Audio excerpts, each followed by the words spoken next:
Hello students, this is Ravi sir, taking mathematics from Devshree international school. Well आज के दिन में हम जो है 6.2 जो एक्सरसाइज है उसके आगे की जो सम्स है वो हम करेंगे। ठीक है, चलो सबसे पहले जो है क्वेश्चन नंबर 4 है, यहाँ पे लिखा है in the given figure PQ is parallel to ST and angle QR PQR is equal to 110 degree and angle RST is equal to 130 degree. हमें QRS फाइंड करना है। तो सारी इंफॉर्मेशन जितनी इसमें दी है क्वेश्चन के अंदर वो मैंने इस डायग्राम के अंदर लिखी है। ठीक है, आप देखो PQR एंगल 110 डिग्री है और RST 130 डिग्री है। ठीक है, और हमें ये फाइंड करना है QR और S, जहां पे मैंने क्वेश्चन मार्क डाला है। ठीक है, तो सबसे पहले जो है गिवन में सारी इंफॉर्मेशन डालेंगे। ओके, गिवन में क्या क्या हमको दे रखा है? PQ is parallel to ST, PQ is parallel to ST। ठीक है, और क्या दे रखा है? Angle PQR is equal to 110 degree. ठीक है, और क्या दे रखा है? और दे रखा है angle RST is equal to 130 degree. और हमें फाइंड क्या करना है? हमें फाइंड करना है एंगल QRS। तो to find angle QRS, angle QRS, यहाँ पे क्वेश्चन मार्क। ठीक है, चलो अब हमारा जो है सॉल्यूशन स्टार्ट होता है, लेकिन इससे पहले हमें एक कंस्ट्रक्शन करना है स्टूडेंट्स।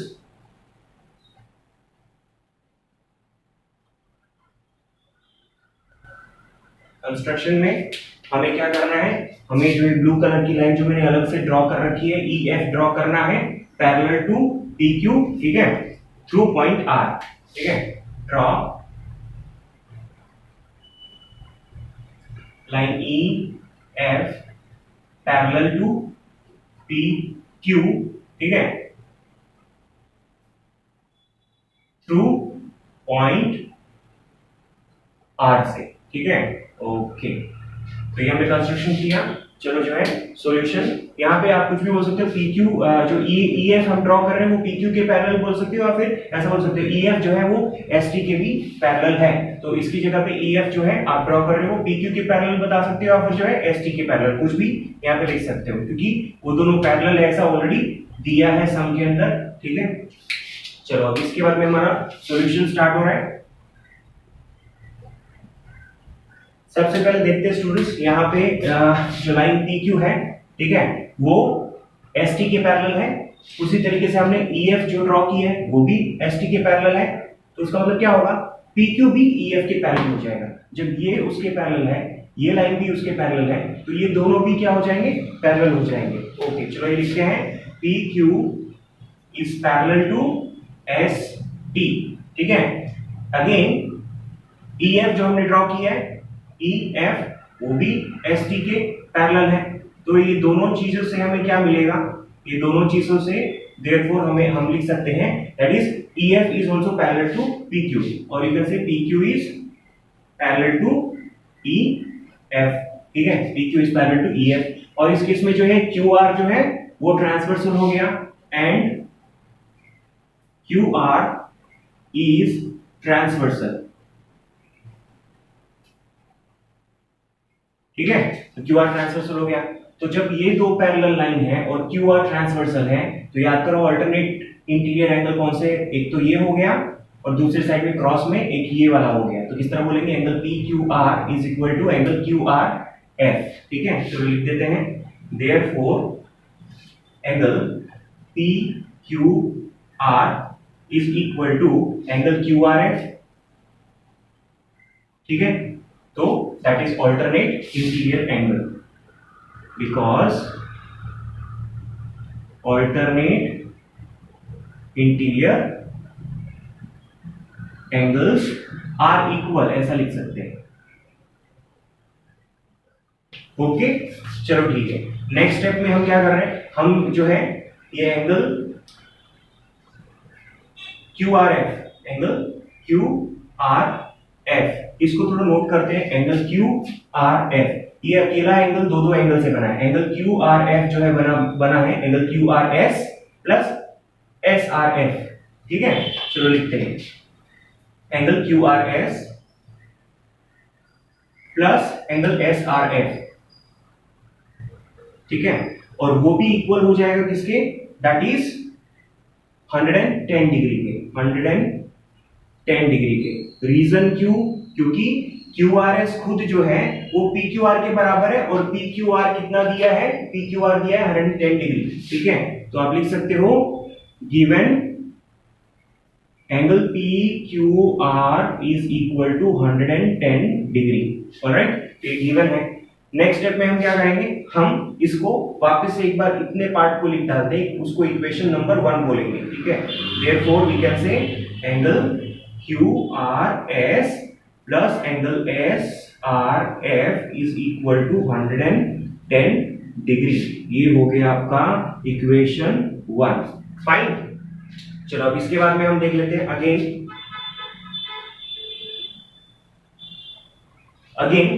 आप देखो, जिस तरह से PQ और EF को हमने पैरेलल लिया, उसी तरीके से EF जो है वो ST के भी पैरेलल है, क्योंकि हमने कंस्ट्रक्ट किया है पैरेलल, तो हम बता ही सकते हैं ना कि EF जो है वो ST के पैरेलल है।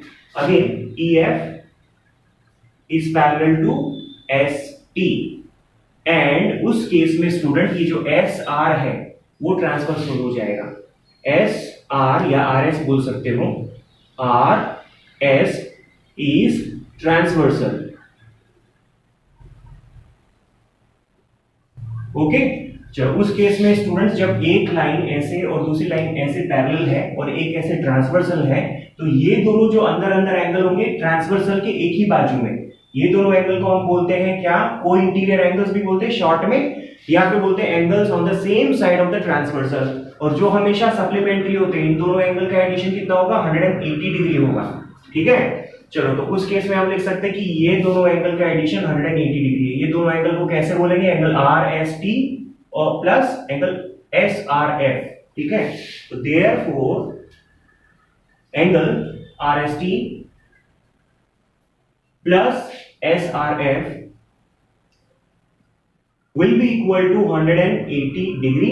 तो रीजन लिख सकते हो why, because co interior angles short में या फिर interior angles on the same side of the transversal, वो थोड़ा लंबा पड़ता है, तो ये लिखो co interior angles are supplementary.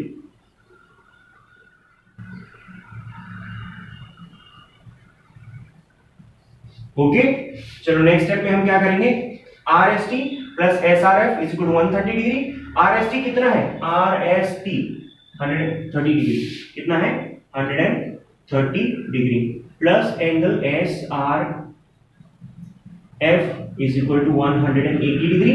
Therefore finally SRF तो हम फाइंड ही कर सकते हैं, which implies angle SRF is equal to 180 में से 130 उधर जाके लेस हो जाएगा, तो कितना होगा 50 डिग्री। इसको आप जो है इक्वेशन नंबर 2 मान लो, ओके।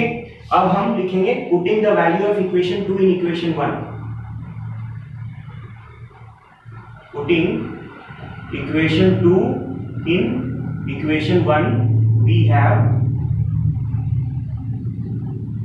चलो इक्वेशन 2 में SRF उसका वैल्यू 50 डिग्री है, वो इक्वेशन 1 में डालेंगे, कहां पे SRF है, यहां पे, ठीक है। तो हमें मिलेगा angle QRS plus 50 is equal 110 degree, ठीक है। चलो एंगल QRS प्लस SRF की जगह उसकी value that is 50 is equal to 110 degree, ठीक है। नेक्स्ट स्टेप पे क्या होगा, एंगल QRS जो है 50 डिग्री उधर जाके 110 में से लेस हो जाएगा, और आपका आंसर जो है वो आएगा 60 डिग्री, ठीक है। यही हमें पूछा था एंगल QRS, तो angle QRS is equal to 60 degree. Question number 5 students, उसमें दिया है in the given figure AB is parallel to CD, APQ is equal to 50 degree and PRB is equal to 127 degree. AB is parallel to CD, ये दोनों लाइनें parallel हैं। फिर दो angles दिए APQ और PRB, APQ 50 डिग्री और PRB जो है 127 डिग्री। उसके बाद में हमें फाइंड करना है एंगल X और angle Y, that is what the question is, ठीक है। चलो स्टार्ट करते हैं। गिवन में क्या क्या हमें दे रखा है, AB is parallel to C D, ठीक है, ये चीज दे रखी है। फिर एंगल ए पी क्यू कितना है 50 डिग्री ये दे रखा है, और उसके बाद में क्या दे रखा है angle P R D is equal to 127 degree, ठीक है, तीन चीजें दी हैं। ओके, फिर उसके बाद में हमें फाइंड क्या करना है, तो टू फाइंड क्या फाइंड करना है एंगल एक्स और angle Y, angle X and angle Y, ये दो चीजें फाइंड करनी है। चलो सॉल्यूशन जो है यहां से स्टार्ट हो रहा है, इसमें कोई कंस्ट्रक्शन नहीं है। चलो सॉल्यूशन स्टार्ट होता है तो हम सबसे पहले मेंशन करेंगे कि AB is parallel to CD और PQ इज द ट्रांसवर्सल। फिर कुछ इक्वेशंस बनेंगे। नेक्स्ट स्टेप में दूसरे पार्ट में क्या करेंगे, अगेन मेंशन करेंगे AB is parallel to CD और इस बार PQ की जगह पे PR जो है ट्रांसवर्सल मान के चलना है। फिर कुछ इक्वेशंस बनेंगे और इस तरह से हम सॉल्व करेंगे दो पार्ट में। चलो सबसे पहले AB is parallel to CD, AB parallel to CD and सबसे पहले ये ट्रांसवर्सल लेंगे PQ, ठीक है, and PQ is the transversal, ठीक है। ओके, तो इस केस में हम जो है इन दोनों एंगल को इक्वल बता सकते हैं। Angle APQ is equal to angle PQR, okay, इस तरीके से बता सकते हैं क्योंकि ये दोनों क्रॉस में जो है वो गिनाते हैं alternate interior angle. Therefore APQ is equal to, therefore angle APQ is equal to angle PQR, PQR, क्यों ऐसा मैंने बोला, क्योंकि अल्टरनेट इंटीरियर एंगल्स इक्वल होते हैं, alternate interior angles are equal, ये हो गया रीजन। चलो नेक्स्ट स्टेप में क्या करूंगा मैं, APQ हमें दिया है APQ, यस APQ दिया है 50 डिग्री, तो डायरेक्टली क्या हो गया PQR एंगल कितना हो गया, दैट इंप्लाइज एंगल PQR जो है वो 50 डिग्री हो जाएगा। क्यों, क्योंकि APQ उधर दिया है 50 डिग्री, देयरफॉर PQR कितना हो जाएगा 50 डिग्री हो जाएगा, ठीक है। इसको जो है मैं इक्वेशन 1 बोलूंगा, लेकिन पहले रीजन बता देता हूं क्यों मैंने ऐसा लिखा PQR को 50 डिग्री, बिकॉज गिवन है कि APQ is equal to given angle APQ equals to 50 degree, और इसी को मैं जो है इक्वेशन नंबर 1 लिखूंगा, ठीक है। तो नेक्स्ट स्टेप में PQR जरा देखो तो PQR कितना एंगल है, इस PQR को एंगल X भी बोल सकता हूं, ठीक है। नेक्स्ट स्टेप में मैंने लिख दिया X is equal to 50 degree. आपका एक आंसर आ चुका है स्टूडेंट्स, एक पार्ट में एक पूछा था ना एंगल X। चलो अब नाउ इस बार अगेन हम AP और CD को पैरेलल बोलेंगे, लेकिन PQ लास्ट टाइम ट्रांसवर्सल लिया था, इस बार PR ट्रांसफर ले लेंगे, ठीक है। चलो next AB parallel to CD and PR is the transversal, PR is the transversal,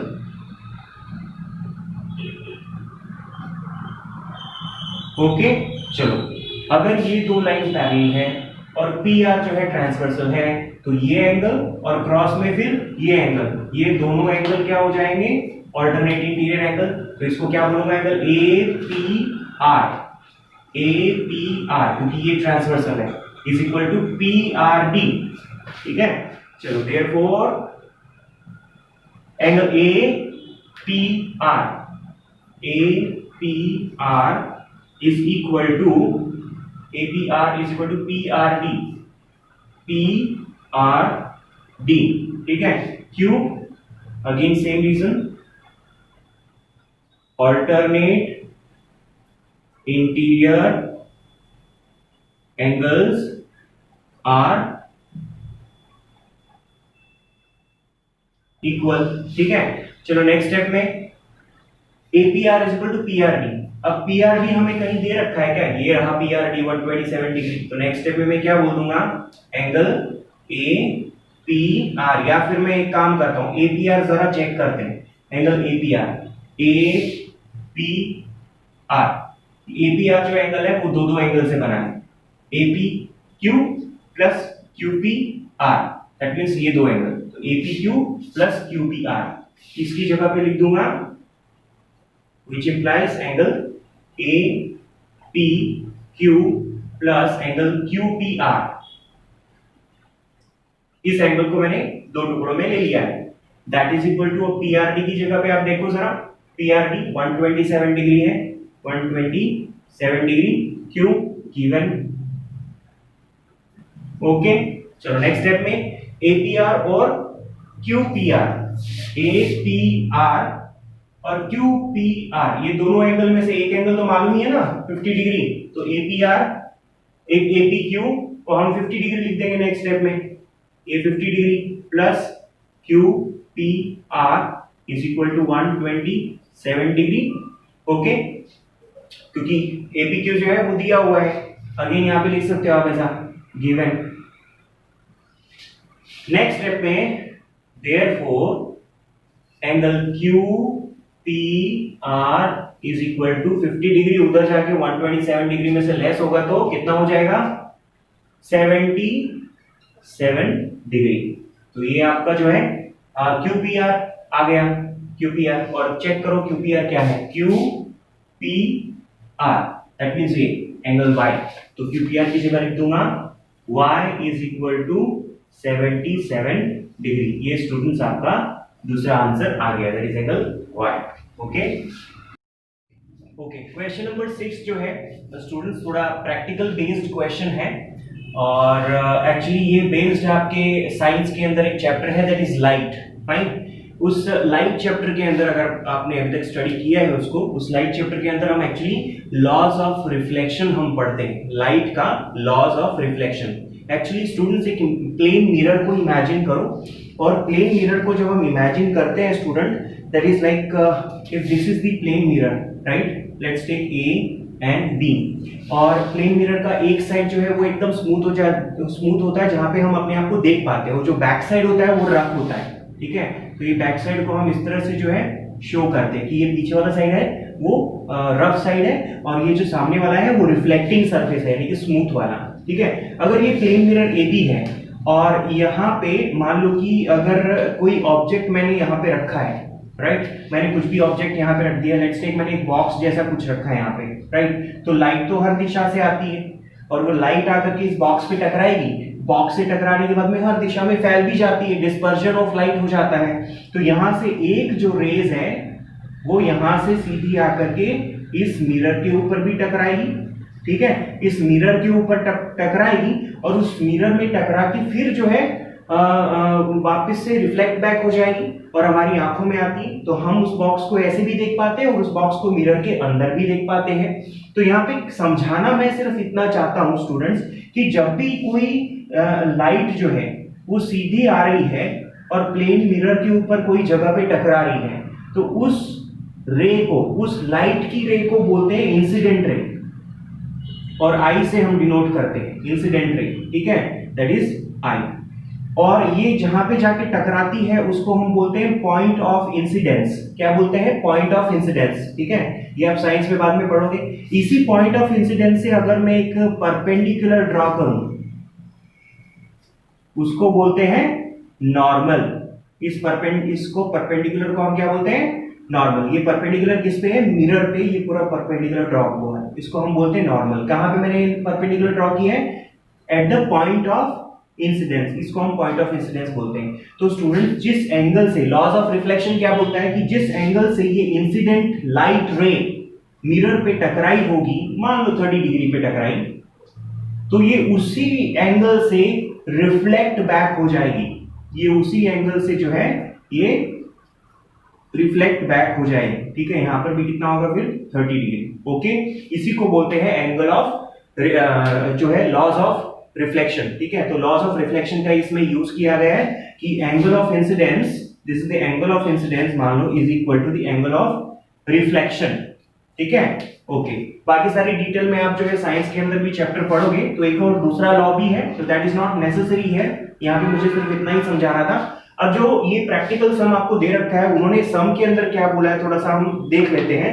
दो प्लेन मिरर है, दो प्लेन मिरर, एक है PQ और दूसरा है RS, और दोनों आमने सामने एकदम पैरेलल रखे हुए हैं। तो मैं बोल सकता हूं कि PQ is parallel to RS, fine. और उसका जो रफ सरफेस मैंने बाहर की साइड ड्रॉ की है, यहां पर भी रफ सरफेस बाहर की साइड ड्रॉ की है, और स्मूथ वाला सरफेस जो है अंदर की साइड में है, राइट, जो रिफ्लेक्टिंग सरफेस है।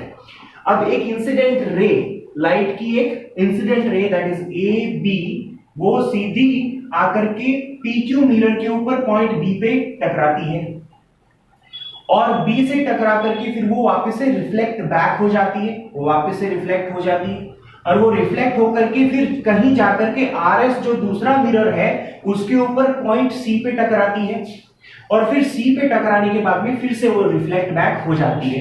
तो आप इसको मल्टीपल रिफ्लेक्शन बोल सकते हो, ठीक है। ओके, मल्टीपल रिफ्लेक्शन हो रहा है दो बार। पहले ये वाली इंसिडेंट रे है दैट इज AB, और ये रिफ्लेक्टेड रे है इस मिरर के लिए, और इस मिरर के लिए BC जो है वो इंसिडेंट रे है और ये रिफ्लेक्टेड रे है। तो यहां पे बनेगा एंगल ऑफ इंसिडेंस और यहां पे बनेगा एंगल ऑफ रिफ्लेक्शन, ठीक है स्टूडेंट्स। अच्छा, एक और चीज, ये दोनों पैरेलल है और ये ट्रांसवर्सल दिख रहा है, तो ये जितना एंगल ऑफ रिफ्लेक्शन होगा उतना ही यहाँ पे एंगल ऑफ इंसिडेंस बनेगा। समझ में आ रहा है? और वैसे भी ये दोनों एंगल इक्वल हो जाएंगे। हमें एक्चुअली इस सम में प्रूव क्या करना है स्टूडेंट्स? प्रूव ये करना है कि ये जो एंगल ऑफ इंसिडेंस स्टार्टिंग वाला है that is AB is parallel to last में जाके जो रिफ्लेक्ट होती है लाइन इस मिरर से that is CD।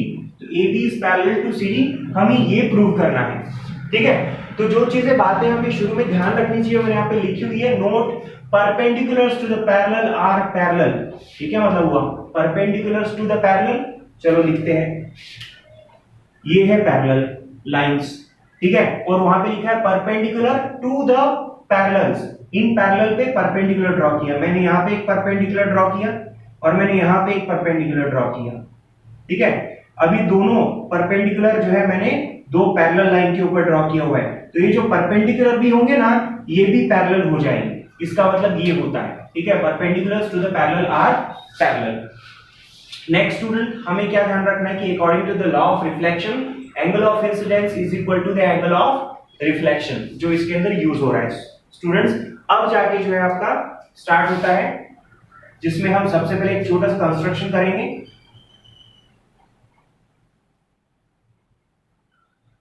Okay, construction के अंदर हमें क्या करना है स्टूडेंट्स? हमें जो है BL ड्रॉ करना है, और जो भी कंस्ट्रक्शन वाला पार्ट है मैं हमेशा डायग्राम के अंदर आपको ब्लू कलर से अलग से शो करता हूं। तो यहाँ पे हम कंस्ट्रक्शन कर रहे हैं BL perpendicular to PQ and CM perpendicular to RS, ठीक है।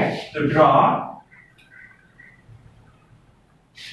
BL, रे BL, अब रे BL को आप ऐसे भी ड्रॉ कर सकते हो, रे BL परपेंडिकुलर का ये सिंबल होता है ऑन PQ, ठीक है, एंड इसी तरीके से हम CM, रे CM जो है परपेंडिकुलर ड्रॉ करें किस पे?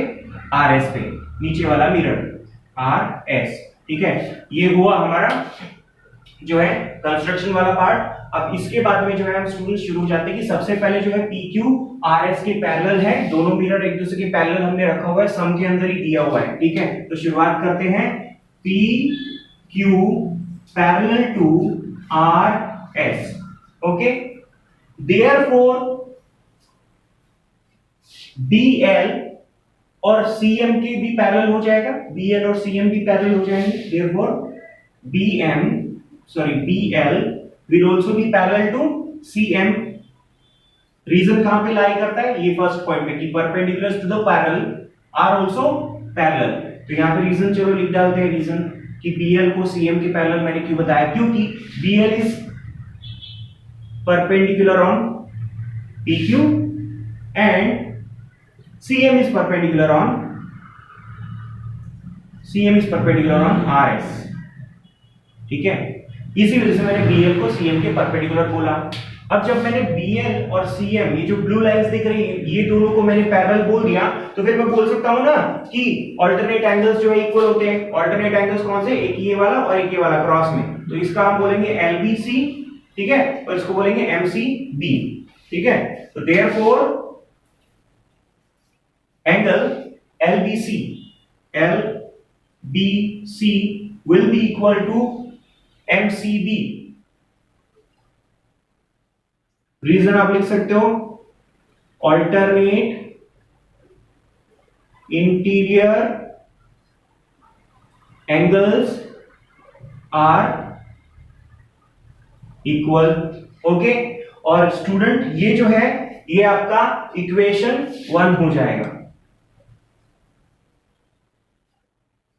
ठीक है। This will be your equation 1, ठीक है। अब चलो इसके बाद में स्टूडेंट्स हम देख रहे हैं कि ये दो पैरेलल लाइन एक दूसरे के पैरेलल है, प्लस इसके बाद में हम ये भी देख रहे हैं कि जो हमने सेकंड जो पॉइंट यहां पे लिखा था, that is laws of reflection के according angle of incidence will be always equal to the angle of reflection, okay. चलो लिखते हैं, that is since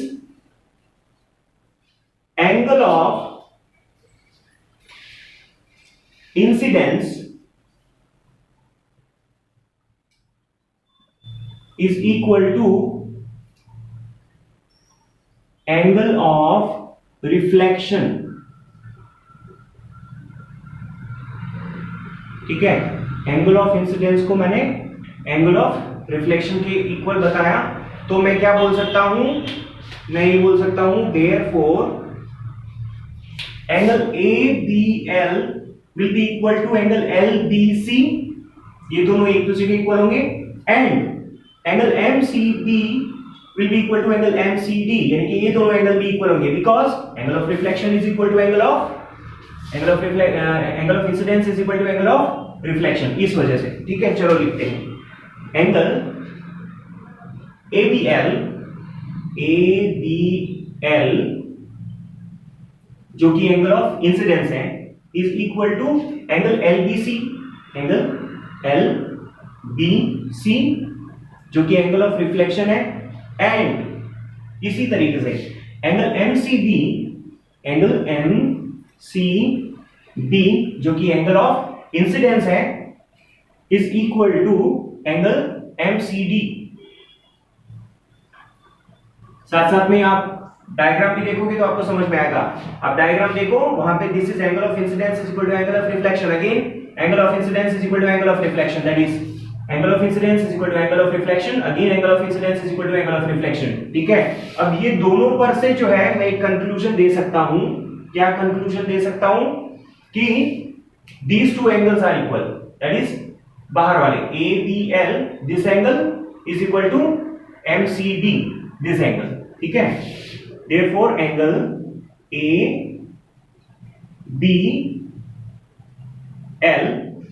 ABL is equal to MCD, angle MCD, और स्टूडेंट्स इसको जो है मैं फाइनली इक्वेशन 2 बोलूंगा, ठीक है। ओके, नाउ एडिंग 1 and 2, दोनों इक्वेशन को ऐड करना है। तो स्टूडेंट्स दोनों इक्वेशन को ऐड करेंगे तो LHS ऐड होगा और RHS ऐड होगा। तो यहां पे LHS क्या है? LBC, एंगल LBC प्लस इसका LHS ABL will be equal to again MCD, angle MCB plus यहां पे MCD, एंगल MCD, ठीक है। अब देखते हैं डायग्राम के अंदर LBC और ABL, LBC और ABL, LBC and ABL, that means ये दोनों एंगल मिलाकर के वैसे भी क्या बन जाने वाला है? ABC। तो यहां पे लिखूंगा that implies angle ABC is equal to यहां पे MCB और MCD, that means this MCD that means this, और इन दोनों एंगल को मिलाकर के मैं सीधा बोल सकता हूं BCD, ठीक है। तो एंगल BCD, और वैसे भी ये दोनों एंगल को आप चेक करो जरा, ABC BCD, ABC ये पूरा एंगल, ठीक है, और BCD ये पूरा एंगल, ये पूरा एंगल और ये पूरा एंगल। स्टूडेंट्स ये दोनों एंगल कहलाते हैं ऑल्टरनेट इंटीरियर एंगल। कैसे? इनको अगर आप जो है दो लाइन समझो और ये ट्रांसवर्सल समझो, तो ये वाला और ये वाला एंगल ऑल्टरनेट इंटीरियर एंगल जो है कहलाएगा, और दोनों इक्वल प्रूव किया, इसका मतलब AB is parallel to CD, जो हमें प्रूव करना था, ठीक है। तो यहां पे ABC is equal to BCD, that is what, that is alternate interior angles are equal, ठीक है। Therefore finally students we can say AB is parallel to CD, AB is parallel to CD students। well हमने जो है question number 6 यहाँ पे complete किया, तो इसी के साथ आपका जो एक्सरसाइज 6.2 है स्टूडेंट्स वो कंप्लीट हो जाता है। आप प्रैक्टिस करते रहिए, सारे प्रूव दैट वाले सम्स अपना फेयर नोटबुक को अच्छे से मेंटेन करिए, क्योंकि मैं रिटर्न PDF आपको जो है सेंड करते रहता हूँ, return work. Okay, till then take care.